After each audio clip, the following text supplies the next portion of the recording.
أعوذ بالله من الشيطان الرجيم. بسم الله الرحمن الرحيم.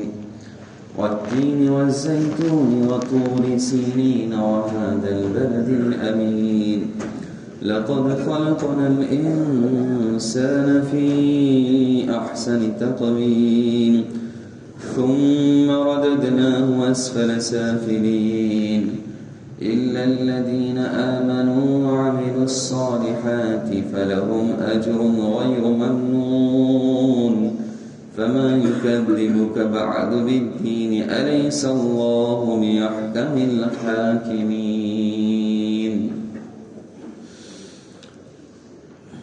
سورہ 3 کو یہاں سے شروع کیا جا رہا ہے، جس میں اللہ تبارک تعالیٰ نے قسم کھائی ہیں انجیر کی اور زیتون کے تیل کی. والتین والزیتون، قسم ہے انجیر کی اور زیتون کی. وطور سینین، اور طور سینا پہاڑ کی قسم ہے. وہذا البلد الامین، اور اس پرامن شہر کی قسم ہے. اس پرامن شہر کی قسم ہے. لقد خلقنا الانسان فی احسن تقویم، ہم نے انسان کو بہترین سانچے میں ڈھالا، پیدا کیا. ہم نے انسان کو بہترین ساخت کے اندر پیدا کیا. ثم رددناه اسفل سافلین، پھر اس نے جب ایمان نہیں لایا تو ہم اس کو پست سے پستر کر دیتے ہیں. ہم اس کو پست سے پستر کر دیتے ہیں، نیچے کر دیتے ہیں.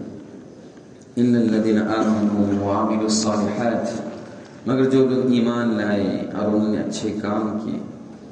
فلہم اجر غیر ممنون، تو ان کے لیے نہ ختم ہونے والا اجر اور ثواب ہے.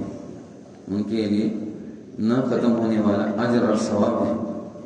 فما یکذبک بعد بالدین، اس سب کے بعد کون سی چیز تم کو ان ساری چیزوں کے انکار پر آمادہ کرتی ہے؟ جب یہ سب چیز حق ہے، ثواب ملنے والا، عقاب ملنے والا، پھر کون سی چیز تم کو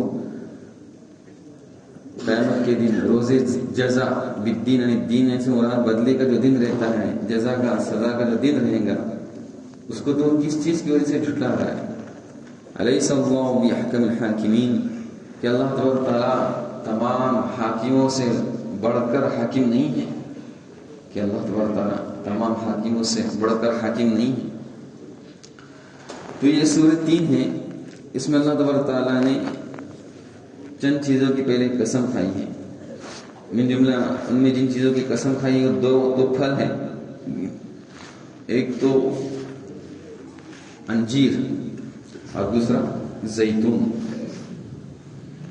کیونکہ عرب کے اندر یہ چیز پائی جاتی تھی، عرب لوگ اس کو پہچانتے تھے، اس لیے ان کی قسم کھائی گئی ہیں. اور ان کے بڑے فوائد بھی ملتے ہیں. ان کے ذہن بہت سارے کہہ رہتے ہیں، فوائد رہتے ہیں. چنانچہ حضرت ابوذر کی روایت میں ہے کہ آپ صلی اللہ علیہ وسلم کے لیے انجیر کو ہدیہ دیا گیا تو اللہ کے رسول نے اس میں سے کھایا اور اپنے صحابہ سے کہا کہ انجیر کھاؤ، اس لیے کہ بواسیر کی بیماری کو ختم کرتا ہے.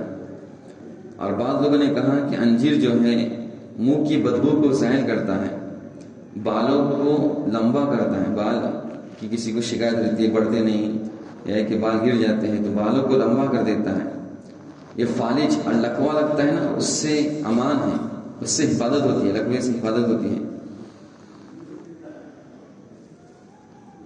اور بدن کی فضلات کو، گندگی کو آسانی سے نکالتا ہے، جس کے اندر اور ظاہر اس کے چھلکوں کو بھی کھایا جاتا ہے، اندر کے حصے کو بھی کھایا جاتا ہے.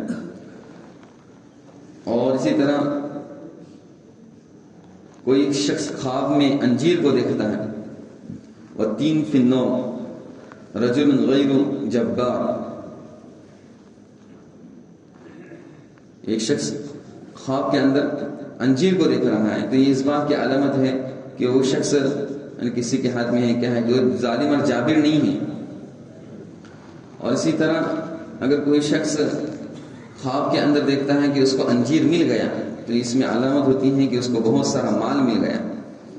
اور جو کھاتا ہے نیند کی حالت میں، تو اللہ تبارک تعالیٰ اس کو نیک صالح اولاد عطا فرماتے ہیں۔ آدم علیہ السلام نے جب دنیا کے اندر ان کو اتارا گیا تھا اور ان کا جنت کا لباس اترا تھا، تو یہ انجیر ہی کے درخت کے پتوں سے انہوں نے اپنے بدن کو چھپایا تھا کہ ان کا جو شاہی لباس تو نکل گیا تھا جنت کا، تو جو درخت کے پتے تھے انجیر کی، اسی سے انہوں نے اپنے بدن کو چھپایا تھا۔ تو یہ تھا والتین یعنی انجیر، اور دوسرا والزیتون فهو فاکہۃ من وجہ، تو یہ زیتون جو تیل ہے یہ بھی اس کے اندر بھی بڑے فوائد ملتے ہیں، جس کی وجہ سے چراغ روشن کیا جاتا ہے اور اس کو کھایا بھی جاتا ہے۔ روٹیاں زیتون سے بھی لوگ کیا کرتے ہیں، استعمال کرتے ہیں، اس کے بھی طبی اعتبار سے بہت سارے فوائد ہیں۔ وطور سینین، اور طور سینا جہاں پر حضرت موسیٰ علیہ السلام گئے تھے، وہاں پر اللہ تعالیٰ نے حضرت موسیٰ علیہ السلام کو تورات عطا فرمائی تھی، اس پہاڑ کی بھی اللہ تبارک تعالیٰ قسم کھا رہے ہیں۔ تو یہ قسم، اور پھر وحاد البلد الامین، اور اس پرامن شہر کی قسم کھا رہے ہیں۔ پرامن اس لیے کہا گیا کہ حرم شریف کے اندر، مکہ کے اندر اللہ تبارک تعالیٰ نے شکار کرنے کو حرام قرار دیا ہے کہ وہاں پر پالتو جنگلی جو جانور آتے ہیں، کبھی ہرن آ رہا ہے تو خرگوش آ رہا ہے، تو ان کا شکار نہیں کر سکتے، ان کو بھگا نہیں سکتے، وہاں کے درخت کو اکھاڑا نہیں جا سکتا، ہر اعتبار سے اس کو پرامن بتایا ہے، قتل غارت وہاں پر نہیں کی جا سکتی۔ پھر اللہ فرماتے ہیں کہ ان ساری چیزوں کے بعد، قسم کھانے کے بعد، اصل جو مدعا یہ ہے کہ ہم نے انسان کو بہترین ساخت کے اندر کیا کیا ہے، پیدا کیا ہے، کہ انسان کی شکل و صورت ہے کہ اس کو سانپ کی طرح رینگتے ہوا نہیں بنایا، اور نہ ہی جانور کی طرح پیر پر چل رہا ہے، منہ سے سب چیزیں کھا رہا ہے، منہ سے پکڑ رہا ہے، ایسا بھی نہیں بنایا، بلکہ اس کو ایسی بہترین سانپ کے اندر ڈال دیا کہ قدموں پر کھڑا کر دیا، اپنی چیزوں کو ہاتھوں کے ذریعے سے کیا کر رہا ہے، استعمال کر رہا ہے، ہاتھ کے ذریعے سے لے رہا ہے۔ اس کو اللہ تبارک تعالیٰ نے زبان دی کہ معافی زمین کو پیش کر سکتا ہے، کہ دل کے اندر جو چیز اس کے ہیں وہ کیا کر سکتا ہے، ظاہر کر سکتا ہے۔ یہ کسی کے اندر اللہ نے یہ چیز عطا فرمایا نہیں فرمائی، کسی جانور میں، صرف انسان کی خصوصیت ہے کہ معافی ضمیر کو، دل میں جو بات ہے اس کو کیا کر سکتا ہے، زبان سے اچھے انداز میں بیان کر سکتا ہے۔ تو اس کی شکل صورت اور اس کی جو ساخت ہے، یہ بہترین ساخت اللہ نے قرار دی ہے، یعنی بہت بڑی اللہ نے اس کو نعمت دی ہے۔ پھر بھی یہ شخص اپنے خالق کو، مالک کو، پیدا کرنے والے کو نہیں پہچانتا ہے اور ایمان لانے سے انکار کرتا ہے، تو اللہ فرماتے ہیں کہ ثم رددناہ اسفل سافلین، پھر ہم اس کو پس سے پستر کرتے جاتے ہیں، یعنی جہنم کے اندر اس کو کیا کر دیں گے، ہم ڈال دیں گے۔ جہنم یہ جھکا دینے والی چیز ہے، اور یہ سمجھ لیجیے کہ جو نافرمان اللہ تعالیٰ کے ان کی جگہ ہے، مگر چند لوگوں کا اللہ نے استثناء کر دیا، وہ یہ کہ جو ایمان لائیں اور نیک عمل کریں، اللہ پر، اللہ کی وحدانیت پر، اللہ کی قدرت پر ایمان لائیں اور انہوں نے نیک کام کیے، فلہم اجر غیر ممنون، ان کو اجر و ثواب دیا جائے گا جو کبھی ختم نہیں ہوگا۔ یہاں پر دنیا میں جتنی بھی نعمتیں ہیں، ہر نعمت کی بات ایک ڈر لگا ہوا کہ ختم ہو جائے گا، مال آ گیا تو ختم، تندرستی ہے تو ختم، جوانی ہے تو ختم، ہر ایک کے اوپر ایک ڈر، خوف لگا ہوا ہے کہ یہ چیز مجھ سے ختم ہو جائے گی۔ ایک دکان ہے تو آدمی دوسری دکان کی فکر کرتا ہے، وہ ایک پر اکتفا نہیں کرتا، ختم ہو جائے گا۔ لیکن کہہ رہے ہیں کہ یہاں کی ہر نعمت پر کیا ہے، زوال ہے، لیکن آخرت کی جو نعمت ہے اس پر کوئی زوال نہیں ہے۔ وہاں کی تندرستی، وہاں کی جوانی، وہاں کی صحت عافیت، ہر چیز کے اندر اللہ تبارک تعالیٰ نے سمجھ لیجیے کہ دوام رکھا ہے، ہمیشگی رکھی ہے، کبھی ختم ہونے والی نہیں ہے۔ فما یکذبک بعد بالدین، جب یہ سب چیزیں ہونے والی ہیں تو کون سی چیز تم کو آخرت کے دن سے انکار پر آمادہ کرتی ہے کہ اللہ کے سامنے ہم کو جانا ہے، حاضر ہونا ہے، پوری زندگی کا حساب اللہ تعالیٰ کے سامنے پیش کرنا ہے، اور وہاں پر ہر ایک کے حقوق کو دیا جائے گا، لیا جائے گا۔ اس کے اوپر کیا ہوگا کہ یہاں تک کہ مسلم شریف کی روایت میں ہے کہ اگر سینگ والی بکری نے بے سینگ والی بکری کو بھی مارا ہے ناحق، تو اللہ تبارک تعالیٰ بے سینگ والی کو سینگ دیں گے اور اس کی وجہ سے بدلہ لیں گے، اور پھر ان کو مٹی بنا دیا جائے گا۔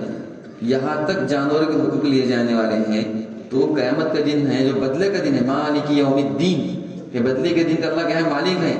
وہاں پر ہر ایک کے برابر سرابر اللہ تبارک تعالیٰ کیا کریں گے، فیصلے کرنے والے ہیں۔ الیس اللہ بحکم الحاکمین، کہ اللہ تبارک سب سے بڑا حاکم نہیں ہے؟ یہاں کے حاکم گورنر تو اونچ نیچ کر لیتے ہیں، جھکاؤ کر لیتے ہیں کہ اپنی رشتہ داری ہے تو مال کسی سے مل گیا ہے تو کسی سے تعلق ہے، وہاں پر تو ایسی کوئی رشوت چلنے والی نہیں ہے، وہاں تو ہر ایک کو پورا بدلہ دیا جائے گا۔ لہذا آج موقع ہے کہ ہم ہر ایک کیا کریں، حقوق کو ادا کریں، اور چاہے اللہ کا حق ہو چاہے بندے کا حق ہو، کہ اپنے ذمہ کسی کا حق باقی نہ رکھے. کسی کا کچھ بھی سوال اور مطالبہ ہے تو آج اس سے کیا کر لیں، ہم معافی تلافی کر لیں. کسی کی غیبت کی ہے، کسی کی چغلی کی ہے، کسی کی برائی کی ہے تو اس سے معافی تلافی کر لیں، معافی مانگ لیں. پیسوں کا حق ہے پیسوں کا حق دے دیں، بہنوں کا حق ہے بہنوں کا حق دے دیں. جو کچھ ہے تو آج دینا کہ ہمارے لیے ممکن ہے، ورنہ کل قیامت میں پورا پورا حق دیا جائے گا. اور اس وقت جو حق ہوگا وہ تمہاری نیکیاں جو ہوں گی وہ نیکیاں ان نیکیوں کے ذریعے سے حق پورے کیے جائیں گے. اور اس وقت نیکی کی بڑی قیمت ہوگی کہ ایک ایک نیکی پر جنت اور جہنم کے فیصلے ہونے والے ہیں. نہیں تو اللہ تبارک تعالیٰ اس وقت سے پہلے ہم تمام کو سارے حقوق ادا کرنے کی توفیق عطا فرمائے. وآخر دعوانا الحمد للہ رب العالمین. کسی میں سوال ہے تو کر سکتے.